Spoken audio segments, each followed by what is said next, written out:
Thank you everyone for coming. I hope this is going to be interesting for you today. This is my first time being in the UK, so that was a fun experience as well coming here. Hopefully, I get back in one piece as well. We'll see.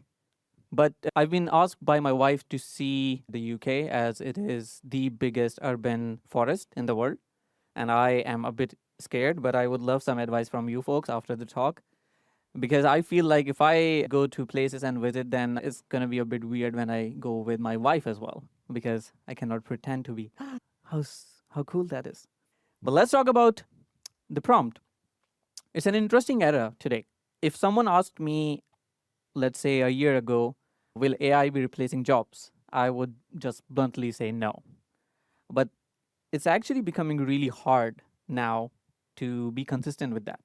And the reason is that it's improving exponentially, and the reliance on what you can do with that and the possibilities, the benefits, the time it saves, it's just amazing. So, a bit about myself. My name is Mohammed Ahsan. I'm originally from Pakistan. I live in Stockholm, Sweden. I'm a Google developers expert in Angular and AI. And I'm someone who has been working in the software industry for more than a decade now. I'm a software architect working at Scania, which is one of the biggest companies in the Europe for building trucks and vehicles and engines as well. And I'm also an author of 3 worldwide published books based on Angular. Hopefully, the next one is going to be on AI. Picture this, it's Monday morning, you're having a coffee. I think here probably tea is a bit more of a thing. It's the same in Pakistan. And your dashboard is crawling with alerts. You're seeing just messages popping up here and there. And you know that users are complaining, and your AI coding assistant, it offers to help. You can go to your AI assistant and say, optimize the slow dashboard query because you know exactly that is what is the problem. So a few moments later, it just says, cool, we have it done, and the reports are back. Then we see mission accomplished. I refactored the query, I did this and eliminated the n+1 queries, etc. And it also tells you how much time it reduced when it comes to the whole overall query. Suppose that the queries took 2 seconds, which is crashing your server, it reduced it to 50 milliseconds. And now it says ready to deploy. You deploy, you continue with your coffee or tea, and then you see the dashboard is still exactly being the same. The question would be, what happened in that case? What went wrong? And the twist is that the AI went to this user's dashboard SQL and updated that, which is inside a legacy folder, and this file never gets imported in your codebase. How many of us have faced something similar? Good. Then we can all relate. But let's say you're working with a Python project or a TypeScript project, if you're like me, and you have a TypeScript file where you have your queries, you're using the classic Prisma ORM to communicate with your database, and that is exactly where it should have gone to fix things. So we had a really good prompt. I would say the AI tried performing well with the optimization, but it's the perfectly wrong file. We did not really want to go there. And the matter of the fact here is that this wasn't solely a prompt problem.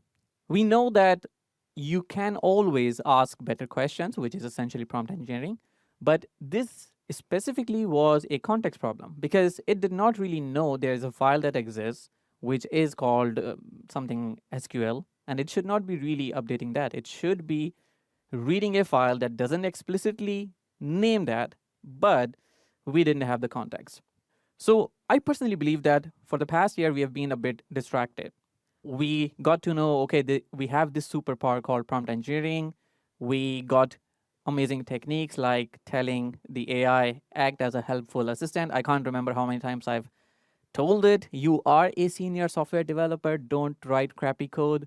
But we then got these fun techniques called few shot prompting, zero shot prompting, and then also chain of thought, and then role assignment. We now even have different prompt engineering frameworks like Ricce, RICCE, and even more.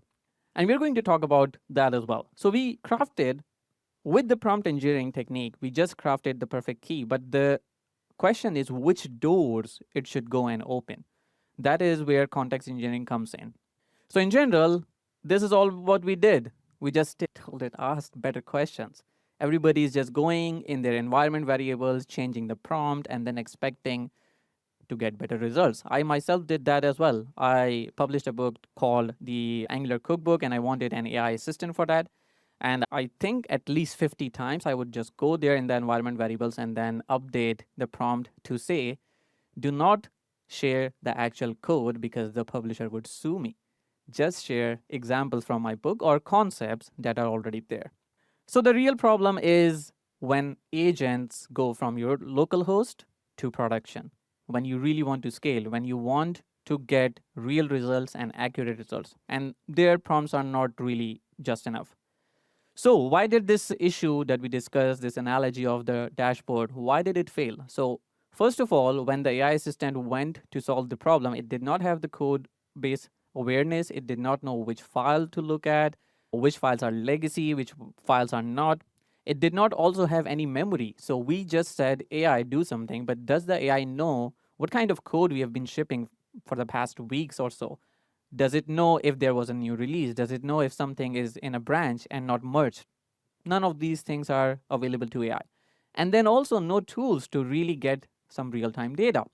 Finally, it was just isolated. We asked a question, it did something, and it didn't really solve our problem. And this is really common when we are working with AI. Now you're going to see that halfway through the chat or halfway through your Cloud Code Max session of $100, you'll see it just going crazy. It will start adding things that you have already told it not to do. And we have more or less around 27% error rate. It's always around 60% or 65% context. When that's left, it starts going crazy. And the more you use further, the crazier it gets. And then it also loses the context. So you already know that just like we have our regular currencies, talking to the LLM, we have these tokens. And the more tokens you use, the lesser of a context window you would have. And eventually, one of the easiest way for it to cope up is just remove the previous information and then continue with what you have now. So this ambiguity of this dashboard query, we did not really have good context, but honestly, not really good prompt as well. But even if you had a good prompt, it would still result in a chaos. So that's why I am standing here today in front of you. I'm saying the prompt is essentially dead, and one does not simply only use prompt engineering. So we have to come up with context engineering today. And I've seen it work really well with my use cases, and I'm going to talk about. So far, we have just been debugging without gradient descent. We just need an architectural approach or a pragmatic approach to solve this problem of AI understanding what we really want to do. So this new paradigm, which has become famous, I would say, for the last couple of months, is context engineering.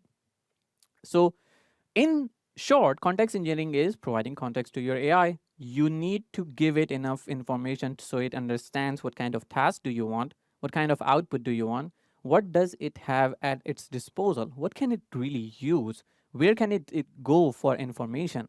And this takes us away from the shift from how to ask to what does the AI need to do. So we are engineering the whole context around our AI model, and that could come in different ways. It could come in MCP servers, it could come with function calling, it could come with RAG pipelines, etc. And we are going to talk about that as well. So ideally, I usually look at it as I'm trying to grow a plant and I want to give it the right environment. So I want to have the right soil, the right weather, if it's indoor, outdoor, all that it needs to give me the right fruit at the end. So let's take a look at this really common and famous analogy from Andre Kripathi, who said that LLM is the brain, so you could call it the CPU, but the context window essentially is the RAM. That is where you would have the memory, the information, where can it go retrieve the right information for the right task. And that is essentially our job when we're working with AI as context engineers to basically mix and match both and enable the CPU with this RAM. So there are three pillars of context overall. In my personal opinion, there can be many, but these three are the ones that I use a lot. So we have the first one that is called RAG. How many of RAG already? Okay, good, majority. So retrieval augmented generation is, or it became famous because nobody wanted to retrain their models overall again.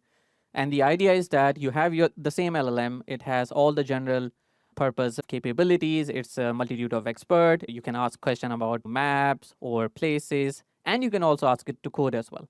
But you just give it a context and you give some assets to it, which it can go to and then come back with information and give back to the LLM. So when we talk about the RAG pipelines, there are so many ways that you implement it today. We have vector databases, we have build solutions for enterprise. For example, Google has the Vertex AI RAG engine that I'm using as well. And when you're using RAG, a lot of problems are just solved. For example, with my book, all I needed to do was to give this a PDF. For example, if I try to go to ngcookbook.com and I try to interact with this AI and I just ask who wrote the book. Now, if you would ask the same thing to someone just going on the street and you're like, who wrote the book? I don't know what kind of answer you'd get. But since we have the whole context for this particular AI, and I'm using Google Gemini here with a simple RAG pipeline, which uses a PDF as the context. So here it shows my name, it shows who I am, what kind of book this is, and what does this book have. And it also brings in my introduction from the book itself. And I can ask it questions about how to implement animations in Angular. I could ask how signals work in Angular, and it would give me the answers with the caveats to not really share the code from the book, as I did some prompt engineering there. So this reduces a lot of problems for me. And one of the things that I could also go ahead and show you if we got time at the end is not only you can just retrieve information, but make it really helpful for your users to find even external links. And I'm going to show you if we got time later. So the first pillar is RAG pipeline. The second one is memory. You need to have the memory of your large language model, which it can access for your past interaction with it, what you have said it should keep in memory. For example, now we have techniques with the cloud codecs that they have at least a markdown file where they can remember what to do, what not to do. So we have different techniques of implementing the memory as well. Alongside these markdown files, we also have session management, for example, within Vertex AI as well. So it essentially knows what happened in the past and then can respond accordingly. And the third one is essentially tool. And this is what we say the marvel of technology. So it can go to different endpoints, different servers, and retrieve real time information. It doesn't really rely on outdated information. Even if you're using RAG pipelines, which means that you have somewhere your vector database, but it could be outdated still. But if you have a server that always go to the database and comes back with the real-time information, then that is essentially always going to be real-time and would not be outdated for that matter. So we have now function calling that can retrieve, execute commands, that can add certain stuff, and even with the demos that we see today, which would show an ideal worldview where you go to an AI agent and say, I'm going to Greece, Athens, just book a flight for me. So it goes with those function calls and then basically does the action.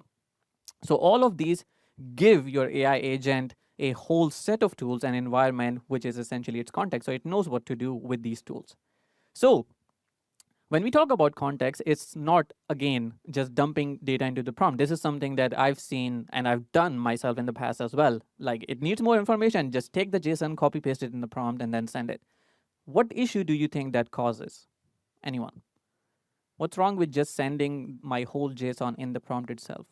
Too big of a context. So it is going to consume a lot of tokens and you would run out of context pretty soon.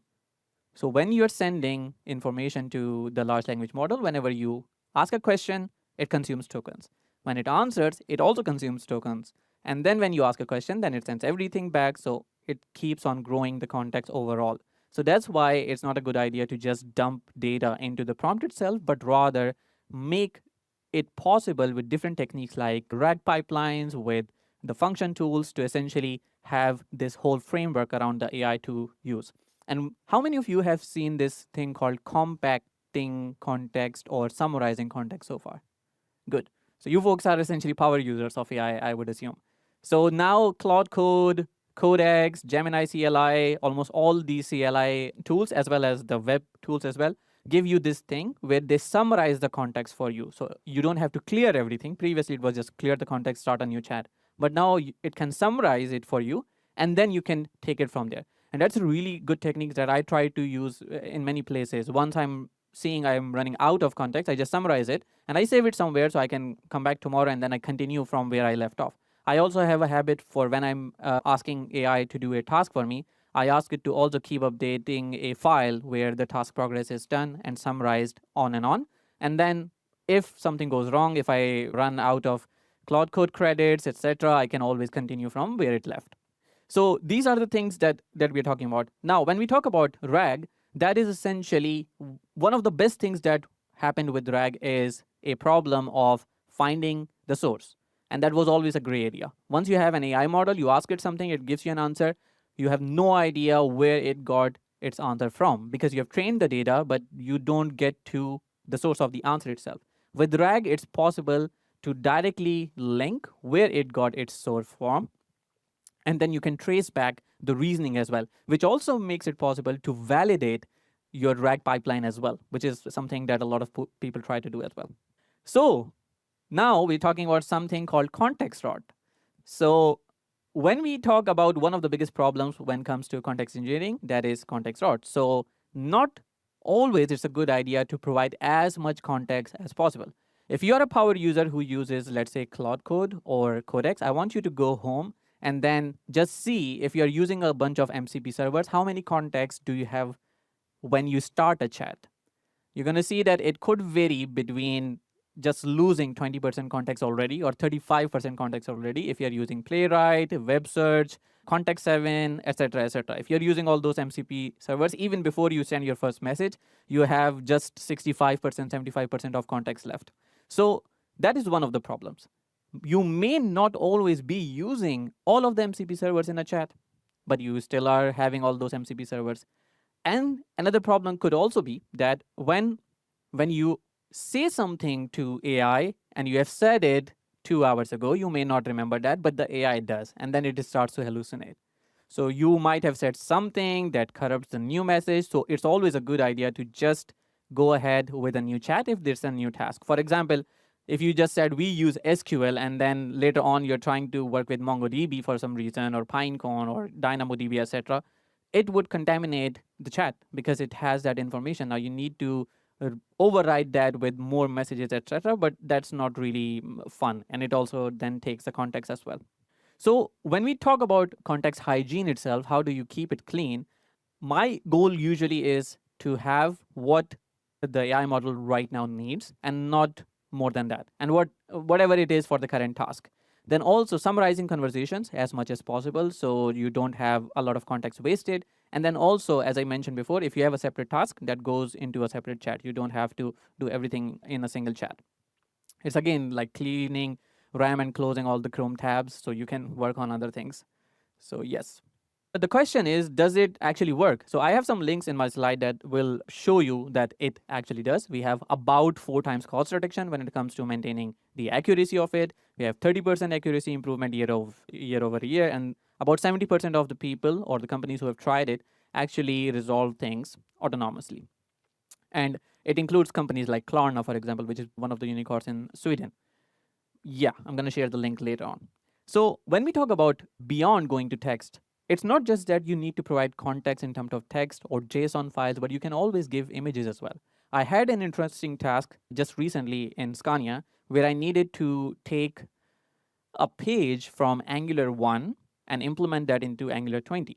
And all I did, or what I started doing, was just taking a screenshot of it. So I took the screenshot, I asked the AI model to first analyze what that is, I gave it some business logic, and I asked it to create requirements for me. Once it created the requirements for me, then I went to my modern project, and then I took that file with me with the requirements, and I asked it to implement the whole thing with the components that I've built now. So it has the context of which components are here, and then it also has the information of what needs to be done. So you can use screenshots, you can use images, you can use audio files, you can use PDF, whatever. All of those things can be served as a context factor. So now we have this paradigm shift, and you'll see this on and on with a lot of people talking about it, just like myself, that now context is going to be the key factor. You just cannot go ahead with prompt engineering. It would have to have some sort of context to generate the accurate results. Otherwise, you'll just see hallucinations. So, what I would say is you need to look into your context audit. For example, as I mentioned, are you using a lot of MCP servers? Are you having chats where you have said something that is not relevant to the task? Are you going one task per chat as well? So, those kind of things you can look into. You can also look into if your solution or your problem actually could work better with RAG solution, and then add that as a context as well. And then also giving function calling where you need real time data in some certain scenarios as well. So, going after in this situation, I have a simple application that I was working with, and that is a company which sells some lights, for example. So, we have this Starlight projector, and I asked it, is this projector in stock? And the AI, which had no context, just said it's a popular item. It typically features advanced projection technology, blah, blah, blah. And it would depend on if the AI actually knows about this or not. If this is something new in the market, obviously it would have no idea. So it gave a generic response to us. When we went ahead with some context engineering with this, give me one second. So when we go ahead with context engineering in this case, and we provided some functions which can get a product information and also stats of or status of how many we have in stock, we also can give a better answer. So in this case, when we had the right information and the tools, the response was yes, this features a 4K laser projection with 60 nebula effects, Bluetooth integration, and we have exactly this amount of units in the stock. Would you like to order one? Not only this, if you could give on top of this the reviews for this projector, you can also show that to the user as well. These are the reviews, or this is what people have said. It has, I don't know, 55-star ratings, and people say this. Or summarize even their reviews to say, this is what it's known for, these are the consequences as well. So the more context you can provide, the better it would be. And as I mentioned, it's the difference of night and day, essentially. So without the context, the AI would hallucinate, it would deflect, it would get distracted. With the context, it actually becomes an expert, and you can use it as a sales assistant, you can use it as a coding partner, and whatnot. So it's the same model, it's more or less the same prompt, maybe a bit improved, but it has a different context. So it has essentially a different word. So I'm quickly showing you a quick example of what we have. So it's the context aware sales assistant that I mentioned. So if I can quickly go to, let's see, no, it was this one. So here you can see the same example here. So here we are talking about the same question. So what is SP3000? Since it had a simple function call that it can send to an API, get the information, and here you can see that it answers the question properly. It could also say what the price is, how many of them are remaining. For example, I could say, is this in stock?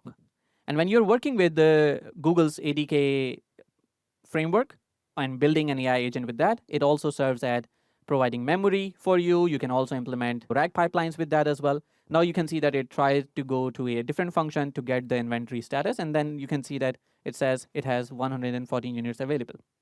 Now, when it comes to also adding the RAG pipeline for this, you could also have the customer reviews. You could also have comparisons on which projector is better than the other based on what criteria, and the customer then can ask, let's say I have an outdoor event, which one is better for that particular scenario? And then it can, based on the reviews and the pricing and whatnot, can answer those questions. So the possibilities are endless, as they say.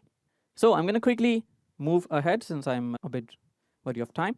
So here I'm going to quickly show you when you build this, what you're going to do, and you can get the slides later on as well. So these are just some Python functions which I'm creating for function calling, and these all of these functions go to an API URL with the right information. They get back the response and then pass it back to the large language model.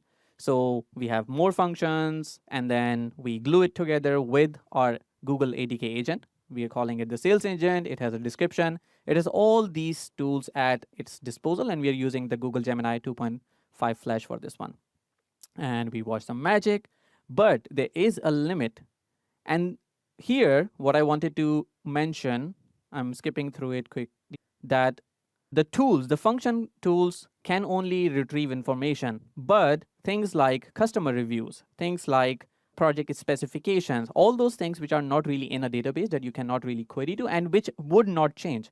Because if your product is out there, I don't think its specifications would change. It would have the same lens, same light power, lumens, whatever. And if those are static, then it makes much more sense to just build a RAG pipeline around it and then hook it with your AI model. Da, da, da, da, da. And I think I'm going to move to questions, if any. And your feedback, of course, matters. Yes, questions, reflections. Let's give a round of applause first. Yeah. Any rack engineers, context engineers in the room? Okay. Seems a great job. You just explained everything. Oh, Chris. Chris. Yes, Chris. Hey there, really great talk. So what I was thinking about is your initial title, I guess. You said the prompt is dead, long live context engineering. I tend to agree with that statement generally, by the way, but I found the title to be very interesting. So what I'm trying to say is it's not like the prompt is dead, it's just like everything else around it is probably more important. It's still an important component in what you're doing, like prompts and prompt templates or I agree. I agree to that. The title usually is going in the sense 13 years ago, someone told me PHP is dead. So I'm carrying the same torch, so to say. So it's more for just fun, or so to say, to have people come in the talk rather than because prompt is not the key focus now because it's so small. Previously, it would be just okay, you need to give better prompts, you need to add more information to there. But as you said, there's so much apart from the prompt itself. Without the correct prompt, obviously, it's not going to work. But with the right prompt and the context, we are going to get the right solution. But yeah, thank you for pointing it out. There was a huge conference called AI Engineering in States, big one, like thousands of attendees. And on agenda, I've seen at least two sessions named the same way. Prompt engineering is dead. Made it, yeah, it's kind of trend to call sessions like that. Yeah, but we are here. Any questions, folks? Any reflections? Yes, please. Hi, thanks very much for that. From a non-technical point of view, does the same concept apply for prompt engineering is dead? Sorry, could you repeat that one? Yeah. Yes. From a non-engineering point of view, so if you're just prompting as a non-techie person, how much does context still apply, or is it still on the basis of you just do prompt engineering textually, or do you need to prompt it in a way that it's got more depth when it comes to context, when you're not coding, when you're not engineering? Really good question. I would say that it's equally, if not more important for non-technical persons because we've seen products from Google, Notebook LM, which is amazing for researching and other things as well. We have Gemini applications, and I've created just working AI applications just by drawing on a sticky note. So it's again providing those context when you're prototyping, showing management some ideas, or just trying out if something is possible. I think the context would really be important in that case because you can't get a lot of things out of just the prompt. In a lot of cases, when I have to go ahead with, let's say, creating an app, I try to even create wireframes for that so it knows what to create at the end, how things should look, if it should have icons or not, etc. So, yes, equally important, if not more. Totally. And that kind of question confirms that prompt engineering, it's not only about being like very technical. I mean, it's becoming just a commodity, part of our life, all our day-to-day interactions with ChatGPT or whatever provider of LLM, and it's all about prompt engineering. Absolutely. Chris? Yeah, thank you. I just wanted to shortly comment on a demo that you made that I thought was highly interesting in your approach, because you were mentioning I had an Angular 1 application, I wanted to turn that into Angular 2, and in reality, you did a lot of 1 to 20, even bigger, 19 instead. So what I was trying to say is I found that very interesting how you reason about it, and I thought it's worth highlighting again, because you said, I'm going to take this from 1 to 20. It could have been very easy for you to just simply convert it to 20 and you would have been done. But in the actuality, you went to have a look at, say, what are my modern components like? Exactly. So you were like doing this as a two-step process. I'm curious if there are other things that you built up also, like a test harness or something like that, before you settled and said, I'm actually done. Because the first thing you did was take a photo, right? And then you said, I have this set of components in Angular 20 that I've already created that you should be using. But I'm just curious what kind of acceptance criteria you set up on top of that. Did you have any end-to-end test or unit test or anything like that? Or maybe a written story, like you should be able to do all of these things? That's a really good question. So first, I went with the requirements, and since it was a really big page, we agreed on what is okay. And since we just started the component library, there's not much components. So we started with okay, this is going to be okay, and then we also looked into, there were many steps in the middle. For example, the Angular 1 page, which API calls does it call? So I had the AI first generate the context of all of those API calls, what they mean, and which ways are we calling the API calls as well. So those, and then finally, and we are not done with the project at the moment or the app, but the criteria that we were okay with was we have a bunch of forms which all use the validation, the components that we already have, and they're able to submit the inputs from all of those into an output that we could see. And that essentially worked at the end. Last question. Yeah, from a learning context, it's really interesting what you're saying about the actual prompt being more effective and accurate in a specific context. However, if you think about how we learn, we're engaged in a continuously redefining context called life experience. So, is there work in innovation in terms of the AI being able to adjust itself the context based on the knowledge that it's acquiring? Do you see what I'm saying? Yes. If I may rephrase, you're asking if the AI is, or does it seem that it's capable of reassessing its context or removing something and then adjusting to it? Is that the question? I don't think we are there yet. I would still say that in terms of managing its context, it's still, I would say, baby steps. Because I would say the latest and greatest things that we have right now is, can you please summarize and compact? So I think that's the latest thing that I've seen so far when it comes to context management itself. Yes. Awesome. Thank you, Mohammed. Thank you, folks. Thank you. Let's give a round of applause. Thank you. And now 10 minutes break. Let's go grab a coffee. Good to see you again, man. From Angular GD, Angular GD. Great. Thanks very much. Absolutely. You're welcome. Thank you. How have you been? I think it was JS.